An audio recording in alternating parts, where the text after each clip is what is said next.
Hello guys, good morning. Today is Monday. Dito ako sa tiris ng bahay ng amo ko. Dahil Monday, wala sila, nagsialisan dahil nagtatrabaho na. Pero babalik sila mga 2 p.m. So ako lang mag-isa dito. Anong oras na ba ngayon?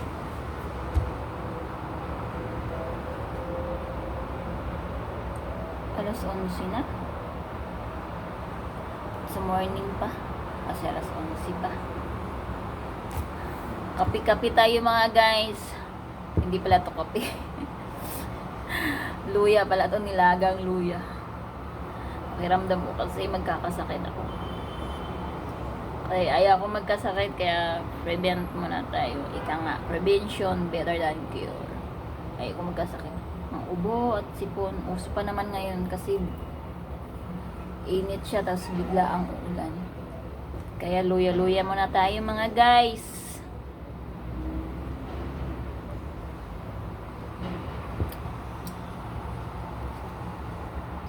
Ito yung kondo, labas ng kondo ng amo ko. Tapestry. Tapos na ako ng work. Pagbalik nila maya, work na naman ulit. May 2 hours ako ang pahinga.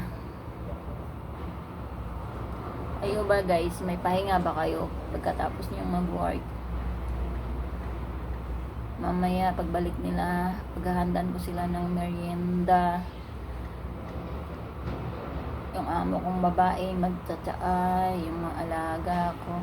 Yung alaga ko lang lalaki yung uuwi. Ay hindi pala, Lunes pala ngayon. Aabutan pala siya ng mga alas 6 siya uuwi. Tsaka yung panganay, alas 6 din. Amo ko lang palang babae yung uuwi ng maaga. Handaan ko lang siya ng tsaa, tsaka prutas. Tsaka mamamalansya na ako niyan. Tapos kung mamalansya, mag-prepare na ako ng panghapunan.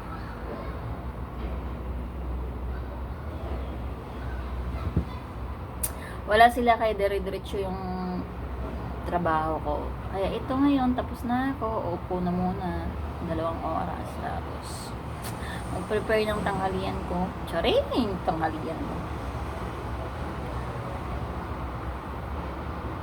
Ano to?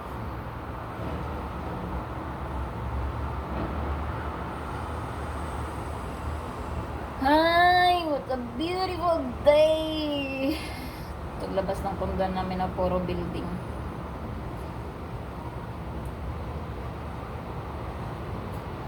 Tsaka mahangin-hangin. Kanina umulan. Kaya medyo maginaw-ginaw. Mamaya iinit na naman to. Lalo na sa loob. Kasi yung kwarto ko is talikod. Talikod dito. Nakatalikod. I mean, natalikuran ng, ay naharangan ng mga kwarto din nila. So, kaya mainit sa ang kwarto. Saka na magkakaroon ng aircon pag andyan na yung amo kong babae. Pero ako lang muna ngayon, kaya tiis-tiis muna ako pag nasa kwarto ako. Hindi rin ako nag-electric fan.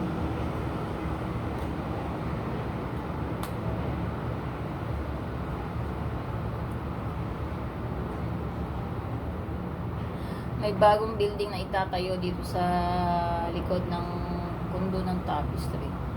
Siguro kondo rin yan.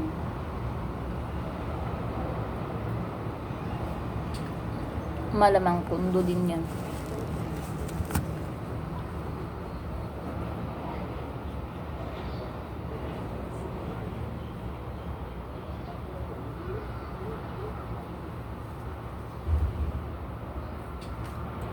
Kayo mga guys, ilang years na ba kayo dito sa Singapore nagtatrabaho?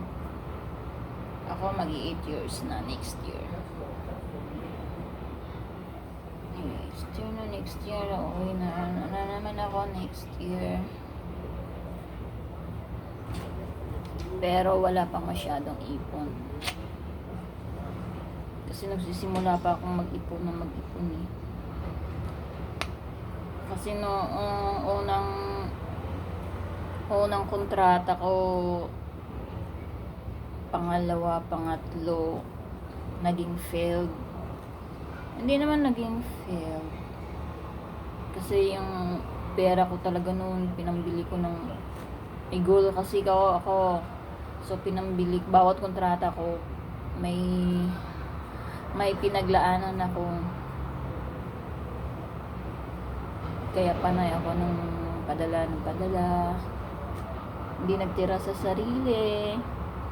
Kasi hindi pa ako naturuan kung paano mag-ipon sa tamang pamamaraan.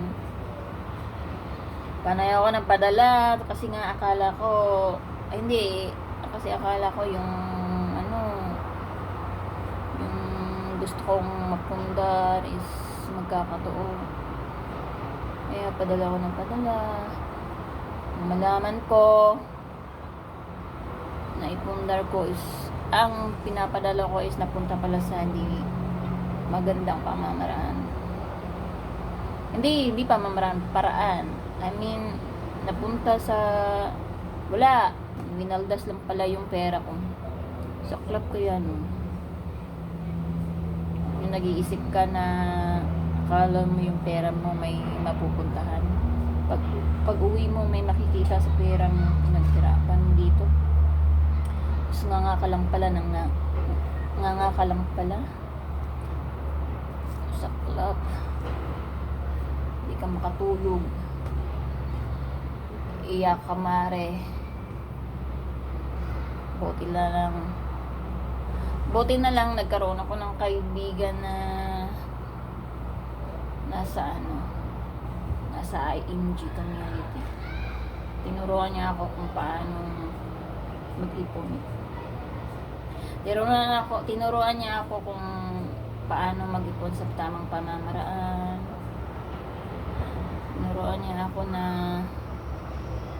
Tinuro sa akin yung kahalagahan ng financial literacy. Binigyan nga niya ako ng libro, binasa ko. Gusto mo bang makita ko ng librong ito? Ito, The Secret. Ay, hindi siya masyado. Ano ba yan?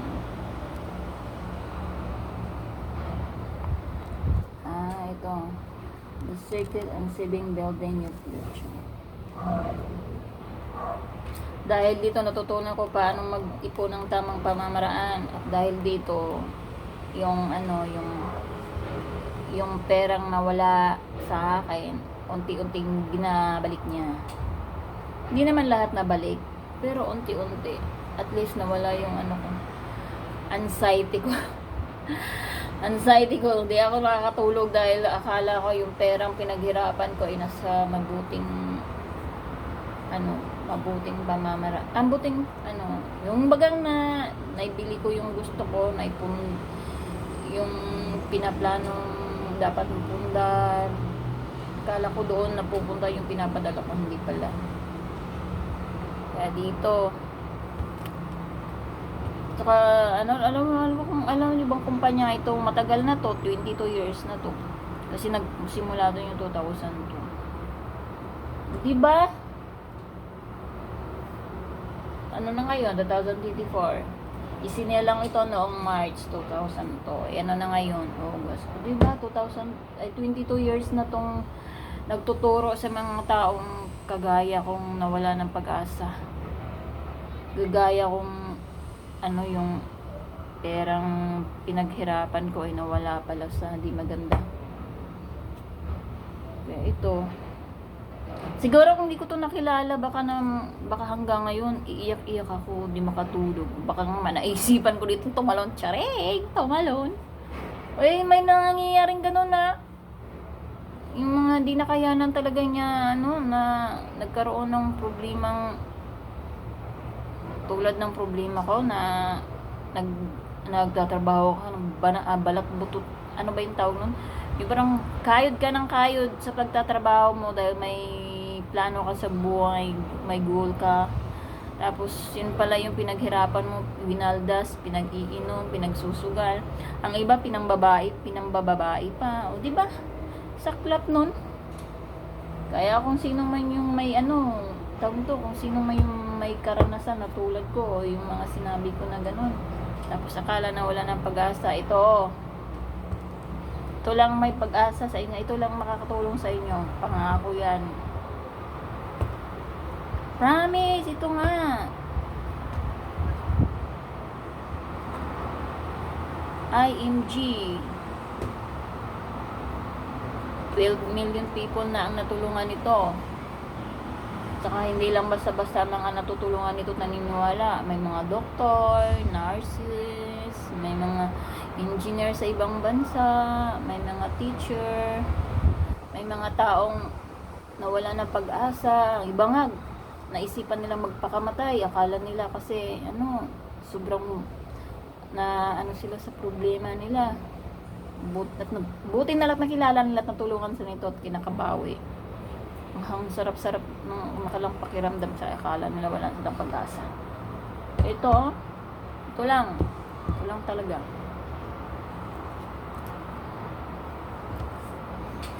IMG International Marketing Group, the best.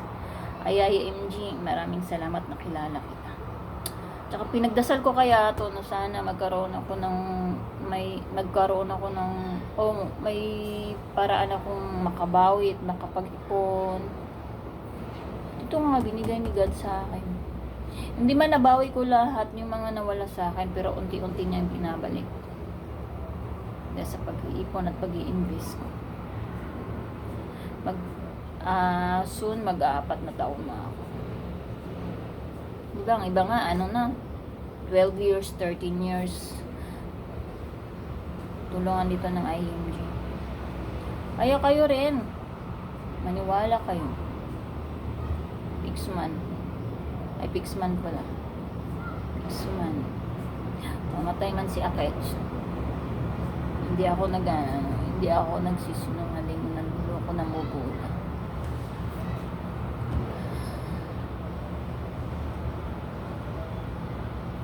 Tsaka may madami itong benefits na bibigay sa inyo. 63 benefits ang makukuha nyo ito kapag OFW kayo. Tsaka kailangan, pag yung mga OFW, kailangan nyo ng protection kasi hindi nyo alam. Lalo na sa mga Middle East. Galing ako ng Middle East before. Grabe ang pagod dun sa mga amo. Minsan, kayo pang pinagbubuntungan sa mga sarili ng problema. Lalo na ko yung mga asawa nila ng lalaki, ng babae. Nako! Ayaw talaga pagbubuntungan ng asawa nila.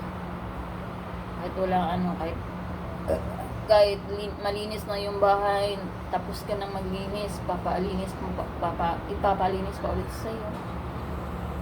So pa yung may ginagawa ka, tawagin ka niya, sura, taali. Ay, naku. Makakapag talaga, sarap subunutan ng ganyang klaseng amo. Taali.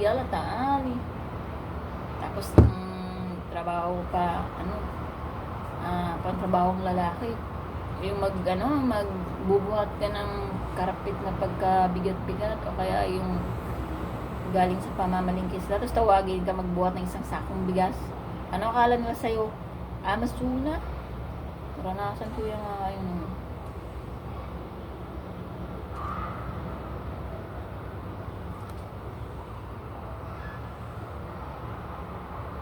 Kaya guys, kung gusto niyo sumama sa ganito, comment kayo. Chat kayo sa akin. Tuturuan ko kayo kung paano magkaroon ng tamang pamamaraan sa pag-savings and invest.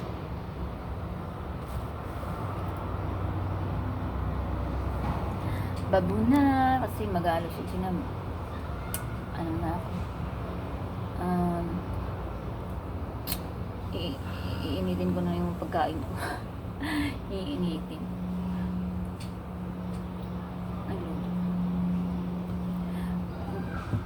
Masama talaga yung ulo ko at saka katawan ko. Pakiramdam ko talaga, uubo ako. Kaya ayaw ko sa lahat ng sakit ay ubo at saka sipon. Ito, nagluluya ako. Loya with ginger. Loya with ginger. Kung ngayon yung ang lasa ng loya with ginger.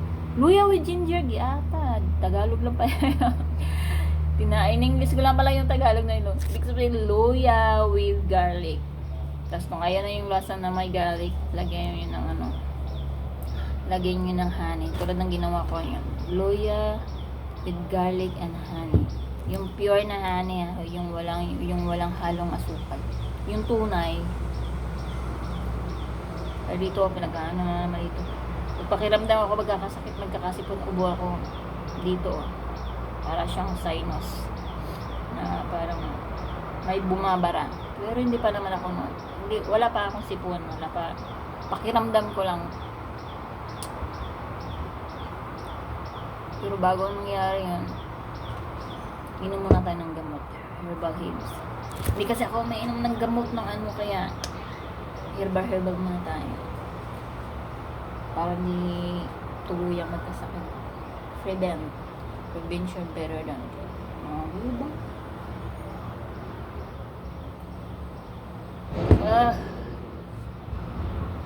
Syala. Bye-bye na mga Pipa Pips. Pipa Pips? Bye-bye na mga ante.